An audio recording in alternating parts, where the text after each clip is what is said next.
नमस्कार परम प्रिय मित्रों, मैं हूं डॉक्टर उमाश्री, आप सबकी अपनी ज्योतिषी। आज एक ऐसा अद्भुत उपाय आपको बता रही हूं जो आपकी ज़िंदगी को ज़बरदस्त बदलाव में लाकर रख देगा। दुख है तो समाप्त हो जाएंगे, संकट है तो समाप्त हो जाएंगे, पैसे की किल्लत समाप्त हो जाएगी और ये धन वृद्धि वाला अद्भुत उपाय है, बहुत ही अद्भुत उपाय है। अब ये उपाय कैसे करना है ना, आप ज़रा ध्यान से सुनना। आपको क्या करना है, थोड़ी सी कॉफ़ी लेनी है और आपको बना लेनी है। कोल्ड कॉफ़ी बना लीजिए और उसको आप बनाकर रख लीजिए। इसके बाद आपको क्या करना है, एक कागज़ की पर्ची लेनी है और उस पर आपको लिखना है धन। धन लिखना है, जितना धन आपको चाहिए, करोड़ अरबों जो चाहिए वो सब लिख दो उस पर आप, और अपना नाम लिख दो।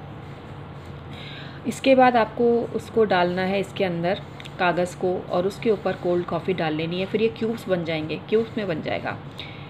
इसके बाद आपको क्या करना है, स्नान के पानी में उसको डाल दीजिए और फिर उससे आप स्नान करिए। इसमें एक चीज़ का आपको ध्यान रखना है कि अगर आपको ठंड की दिक्कत है ना, तो पानी का जो टेम्परेचर है उसके हिसाब से ही मेंटेन करें। मतलब थोड़ा सा गर्म पानी मिला लें, जैसे भी कर लें, या क्यूब्स को डाल के थोड़ी देर रुक जाएं, उसके बाद आप स्नान करें। तो ये कॉफ़ी के क्यूब्स आपको तैयार करने हैं और इसमें धन लिखना है और अपना नाम लिखना है, धन का अमाउंट लिखना है और फिर उससे आपको स्नान कर लेना है। और वो जो पानी से जब आप स्नान करेंगे तो आपको हाथ में उस पानी को लेके जितनी भी अपनी पवित्र नदियां हैं ना, उनका स्मरण करना है।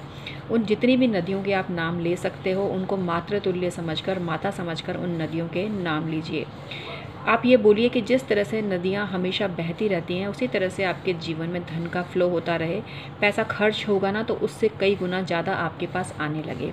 तो ये जो आइस ट्रे में आपको ये काम करना है। इसके अलावा आप बुधवार के दिन खीरे का जूस भी इसमें जमा सकते हैं, इसी तरह से बर्फ़ की तरह से, और उसको आप नहाने के पानी में बुधवार को यूज़ करें। गुरुवार के दिन आप हल्दी का पानी बना लें, उसको जमा दें और फिर उस पानी को आप यूज़ करें। और फिर मैं रिपीट करूँगी कि पानी का जो टेम्परेचर है उसको अपनी बॉडी के हिसाब से मेंटेन करें। अगर आपको खांसी जुकाम है तो ये बर्फ़ वाला प्रयोग ना करें, और पानी को थोड़ा गर्म करके और उस तरह से करके रखें। कुल मिला के पानी का टेम्परेचर आपकी बॉडी को सूट करने वाला होना चाहिए। ये नहीं कि मैंने बोल दिया और आपने वो उपाय कर लिया। थोड़ा अपना भी अकल लगाओ, अपना दिमाग लगाओ और अपनी बॉडी के हिसाब से उस टेम्परेचर को मेंटेन करो। ठंडे पानी से अभी वैसे भी आपको नहीं नहाना चाहिए, हल्का सा गुनगुना या बॉडी को सूट करता हुआ, जितना आपका जल आपको सूट करता है उस तरह से आप करें। तो गुरुवार के दिन हल्दी का उपाय करें, बुधवार के दिन खीरे का। और ये जो कॉफ़ी वाला है ये आप कभी भी कर सकते हैं। ये आपके वर्षों से आपके ऊपर किसी ने जो तांत्रिक क्रिया की है वो धीरे धीरे से समाप्त होने लगेगी। इसके अलावा आप जब आइस जमाते हैं पानी में तो उसमें आप 1-2 चुटकी नमक भी मिक्स कर लें, बहुत ज़्यादा नहीं, फिर उसको भी आप जमा दें और इसको भी आप कभी कभी यूज़ करें। तो इस तरह से जो आइस क्यूब्स हैं ये बहुत ही कमाल का परिवर्तन जीवन में लाते हैं और आप देखना कैसे आपकी ज़िंदगी खुशहाल बनने लगती है। इसके अलावा कुछ मंत्र जाप भी बता रही हूँ। मंगल शनिवार को हनुमान बड़वानल स्तोत्र का पाठ करिए। इसके अलावा आप एक और काम कर सकते हैं, बगलामुखी माता के मंत्र का जाप करें गुरुवार को, इससे भी आपको बहुत ही ज़्यादा फ़ायदा होगा। और इसके अलावा आप संडे के दिन आदित्य हृदय स्तोत्र का पाठ करें। आपकी ज़िंदगी ना बदल जाए तो कहना, आपके घर में इतना धन आने लगेगा, आपकी प्रसिद्धि, यश, कीर्ति सब चारों दिशाओं में फैलने लगेगी। आपके घर का नाम इज्जत से लिया जाता रहेगा, इज्जत से लेंगे लोग। ये नहीं कि कोई कुछ भी बोल देता है आपके बारे में, वो स्थिति तो बिल्कुल समाप्त हो जाएगी। आप प्रतिष्ठित नागरिक हो जाएंगे, प्रतिष्ठित इंसान हो जाएंगे। लेकिन ये जो साइड में मंत्र बताए ना, ये भी जरूर करना, सारे उपाय काम करते हैं। इसके अलावा घर की स्त्री का अपमान न करें। किसी भी स्त्री को अपशब्द बोलने से आपका शुक्र ग्रह तो गया काम से, इसलिए भूल कर भी शुक्र ग्रह का अपमान नहीं करना चाहिए। जिनको भौतिक संपदा की कामना है वो स्त्रियों का सम्मान करना सीख लें। इसी प्रकार से कोई स्त्री अगर अपने पति का अपमान करती है, गुरुवार के दिन सिर धोती है, गुरुवार के दिन जिसको बोलते हैं पूरे घर की धुलाई करती है, कपड़े धोती है, तो उस महिला का बृहस्पति खराब हो जाता है। और यही कारण है कि ना तो दाम्पत्य जीवन में सुख मिलता है, ना ही संतान सुख मिलता है, ना ही ज़िंदगी के अन्य ऐश्वर्य की प्राप्ति होती है। तो इसलिए इन सब बातों का भी आप बहुत ध्यान रखें। छोटी छोटी बातें तभी काम करती हैं जब सभी चीज़ें सलीके से, सही तरीके से की जाए। आधी अधूरी काम करने से रिजल्ट नहीं मिलता है। एक बार में अगर आपको परिणाम ना मिले तो आप इसको रेगुलर करते रहें, कुछ समय तक, कुछ महीनों तक करते रहें, तो आपका कायाकल्प होने लग जाएगा। इसके अलावा 1-2 बातें और मैं आपको बताती हूँ। वो ये है कि आप जब सुबह सुबह उठते हैं तो शगुन की झाड़ू अपने ही हाथों से लगाएं। घर का कोई सदस्य बाहर जाता है, उसके जाते ही भूल कर भी झाड़ू नहीं लगानी चाहिए। ये छोटी छोटी बातें हैं जिनका ध्यान नहीं रखा जाता है। रात्रि को सोते समय जो आपका गैस का चूल्हा है उसको पानी से या दूध से बुझाना चालू करें। थोड़ा सा छींटे देवें उस पर, तो उससे भी आपकी बरकत होने लगती है। रात्रि को गैस का चूल्हा बिल्कुल ही साफ़ करके सोना चाहिए। ये बहुत बड़ा तंत्र क्रिया है जिसको कोई बहुत नहीं समझता है। कई स्त्रियों के गैस के चूल्हे गंदे पड़े रहते हैं जो कि धन संबंधी दिक्कत को पैदा करते हैं। तो मित्रों, मैं उम्मीद करती हूँ आज की जानकारी आपको पसंद आई होगी। 2 मिनट और लूँगी मैं आपके। मित्रों, यदि मेरी बातें आपको पसंद आती हैं तो लाइक ज़रूर किया कीजिए। आपका लाइक मेरे लिए अनमोल होता है। इसके अलावा जो लोग आज पहली बार जुड़े हैं, मैं उनका बहुत ही स्वागत करती हूँ और निवेदन करती हूँ कि चैनल को तुरंत सब्सक्राइब कर लीजिए, जिससे कि एक से बढ़कर एक वीडियो आपको प्राप्त हो सके। बेल बटन भी ज़रूर दबाइए।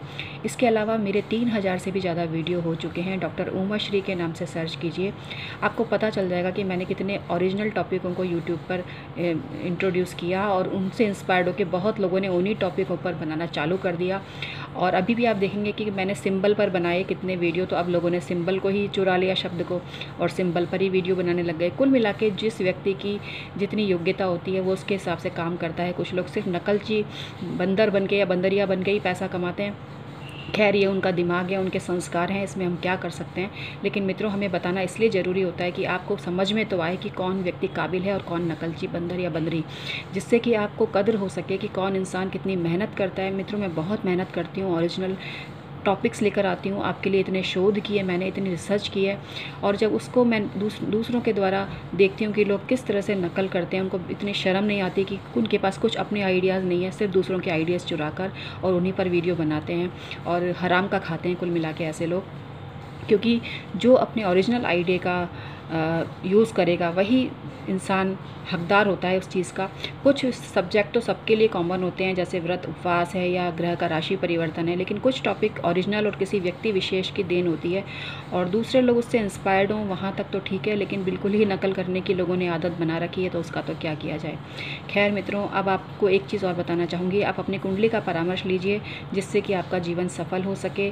मित्रों, समय परिवर्तनशील है। एक बार समय चला गया तो दोबारा लौट कर नहीं आएगा, लेकिन पैसा फिर आ सकता है आपकी मेहनत के द्वारा। तो तुरंत संपर्क कीजिए, अपनी कुंडली की जांच करवाइए। आप ये जान सकते हैं कि 2021 में क्या होने वाला है, क्या उपाय आपको अभी से करने हैं।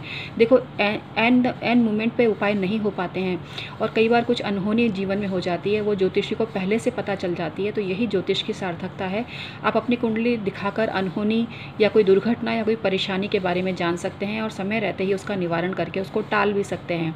जब बहुत सारी मुसीबतें एक साथ आती हैं तब ज्योतिषी की याद आती है और तब ज्योतिषी भी समर्थ नहीं हो पाता उपाय करने में, और कोई करता भी है तो अच्छा खासा पैसा आपसे लूट लेता है।